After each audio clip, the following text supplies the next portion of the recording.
Hello student, स्वागत है आप सभी का आपके अपने YouTube channel Prince food education में। आज की क्लास में हम आपको बीएड सेकेंड सेमेस्टर का टॉपिक फ्लैंडर्स का अंतःक्रिया विश्लेषण के बारे में बताएंगे। ठीक है, तो आइए स्टार्ट करते हैं कुछ क्वेश्चन आंसर। पहला है, अंतःक्रिया विश्लेषण की सही परिभाषा किसके द्वारा दी गई। तो पूछा गया है कि जो अंतःक्रिया विश्लेषण है उसकी परिभाषा किसके द्वारा दी गई। तो फ्लैंडर्स के द्वारा। किसके द्वारा? फ्लैंडर्स के द्वारा 1961 में दी गई थी। किसके द्वारा? फ्लैंडर्स के द्वारा 1961 में दी गई थी।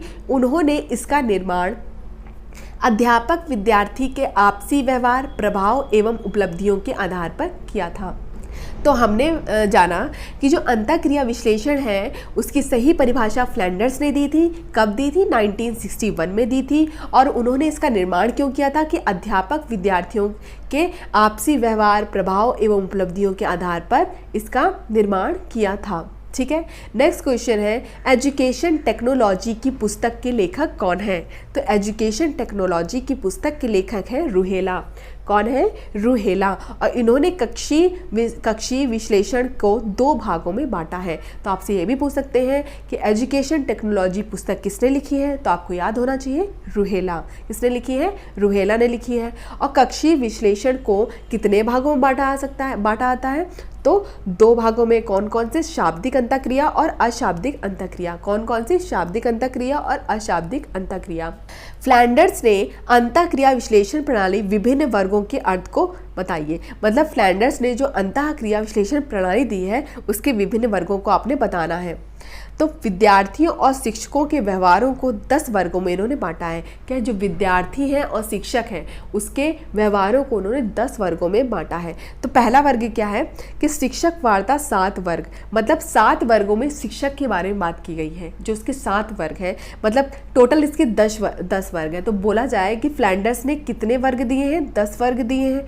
ठीक है, किसके बारे में बात हुई है? शिक्षक, विद्यार्थी और मौन या विभ्रांति के बारे में। तो शिक्षक के बारे में 7 वर्ग में बात की गई है, विद्यार्थी के बारे में 2 वर्ग में, और मौन के बारे में जो साइलेंट है उसके बारे में 1 वर्ग में बात की गई। तो आपको बस इतना याद रखना है, इसके अंदर का कुछ नहीं याद रखना है। आपको बस ये याद रखना है कि अंतःक्रिया विश्लेषण जो है वो फ्लैंडर्स ने दिया था, 1961 में दिया था। ठीक है, एजुकेशन टेक्नोलॉजी पुस्तक है वो रूहेला ने लिखी थी। कक्षीय विश्लेषण को 2 भागों में बांटा गया है, शाब्दिक अंतःक्रिया और अशाब्दिक अंतःक्रिया। फ्लैंडर्स ने कितने वर्ग दिए हैं? 10 वर्ग दिए हैं, जिसमें 7 में शिक्षक की बात की गई है, 2 वर्ग में विद्यार्थी की बात की गई है और 1 वर्ग में मौन या विभ्रांति के बारे में बात की गई है। नेक्स्ट है, अंतःक्रिया विश्लेषण प्रणाली किसने दी। तो अंतःक्रिया विश्लेषण प्रणाली जो है वो नैड ए फ्लैंडर्स ने दी है। किसने दी है? फ्लैंडर्स। आप याद रखेंगे, आप पूरा नाम आपको जरूरत नहीं है। क्या याद रखना है? फ्लैंडर्स ने आपको अंतःक्रिया विश्लेषण प्रणाली दी। नेक्स्ट है, कक्षीय अंतःक्रिया विश्लेषण को कितने भागों में बांटा गया है। तो मैंने आपको बता दिया। ठीक है, कितने भागों में बांटा गया है? 2 भागों में बांटा गया है। कौन कौन से 2 भाग हैं? शाब्दिक अंतःक्रिया और अशाब्दिक अंतःक्रिया। नेक्स्ट क्वेश्चन है, फ्लैंडर्स ने संपूर्ण कक्ष अंतःक्रिया विश्लेषण का अध्ययन कब किया। क्या हुआ? क्वेश्चन है, फ्लैंडर्स ने संपूर्ण कक्ष अंतःक्रिया विश्लेषण का अध्ययन कब किया। तो कब किया? मिन्सॉय विश्वविद्यालय में 1955 से 60 के मध्य किया। कब किया? मिन्सॉय में विश्वविद्यालय में 1955 से 60 के मध्य किया। क्वेश्चन है, फ्लैंडर्स ने संपूर्ण कक्ष अंतःक्रिया को कितने वर्गों में विभक्त किया है। तो हमने आपको बताया था कि इन्होंने 10 वर्गों में विभक्त किया है। 7 वर्गों में शिक्षक की बात की गई है, 2 वर्गों में छात्र की बात की गई है और 1 वर्ग में मौन या साइलेंट के बारे में। ठीक है, नेक्स्ट है, अंतःक्रिया विश्लेषण की कितनी प्रक्रियाएं हैं। तो कितनी है? 2 प्रक्रियाएं हैं, अंकन प्रक्रिया और अंकन अभिवन प्रक्रिया। नेक्स्ट है, फ्लैंडर्स ने संपूर्ण शिक्षक कथन को उनके व्यवहार प्रदर्शन के आधार पर कितने भागों में बांटा है? 2 भागों में, प्रत्यक्ष व्यवहार और अप्रत्यक्ष व्यवहार। कितने? 2 व्यवहार में, अप्रत्यक्ष और प्रत्यक्ष। नेक्स्ट है, फ्लैंडर्स अंतःक्रिया विश्लेषण का संबंध है। तो किससे है? शिक्षक द्वारा कक्षा के व्यवहार का अध्ययन एवं मूल्यांकन करना। तो फ्लैंडर्स की अंतःक्रिया विश्लेषण का संबंध क्या है? कि शिक्षक द्वारा कक्षा के जो व्यवहार है उसका अध्ययन करना और उसका बाद में मूल्यांकन करना। नेक्स्ट क्वेश्चन है, प्रत्यक्ष व्यवहार को फ्लैंडर्स ने कितने भागों में वर्गीकृत किया है। क्या है क्वेश्चन? प्रत्यक्ष व्यवहार को फ्लैंडर्स ने कितने भागों में वर्गीकृत किया है।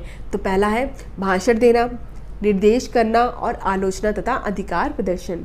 पहला है भाषण देना, निर्देश करना, आलोचना तथा अधिकार प्रदर्शन। आपको 4 ऑप्शन दिए जाएंगे, आपको बताना है कि इसमें से उन्होंने कौन सा नहीं दिया। ठीक है, तो आप थोड़ा थोड़ा बस इसको याद रखिए कि कौन कौन सा दिया है। ठीक है, नेक्स्ट है फ्लैंडर्स की पद्धति किसमें सहायक है? तो शिक्षक के कक्षा में शाब्दिक व्यवहार के अध्ययन एवं मूल्यांकन में सहायक है।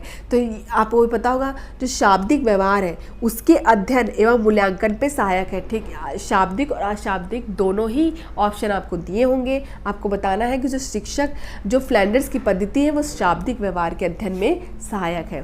तो आपने पढ़ा कि अंतःक्रिया विश्लेषण की जो परिभाषा है वो फ्लैंडर्स ने दी थी, 1961 में दी थी, और उन्होंने इसका निर्माण अध्यापक विद्यार्थी के आपसी व्यवहार, प्रभाव एवं उपलब्धियों के आधार पर किया है। एजुकेशन टेक्नोलॉजी की पुस्तक किसने दी है? रूहेला ने दी है।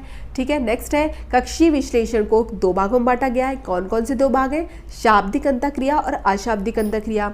नेक्स्ट है कि फ्लैंडर्स ने कितने वर्गों में बांटा है अंतःक्रिया विश्लेषण को? 10 वर्गों में बांटा है। शिक्षण की बात 7 वर्ग में की गई है, फिर विद्यार्थी की बात 2 वर्ग में की गई है और मौन की बात 1 वर्ग में की गई है। नेक्स्ट है कि अंतःक्रिया विश्लेषण किसने दिया है? तो आपको पता ही है कि फ्लैंडर्स ने 1961 में दिया था।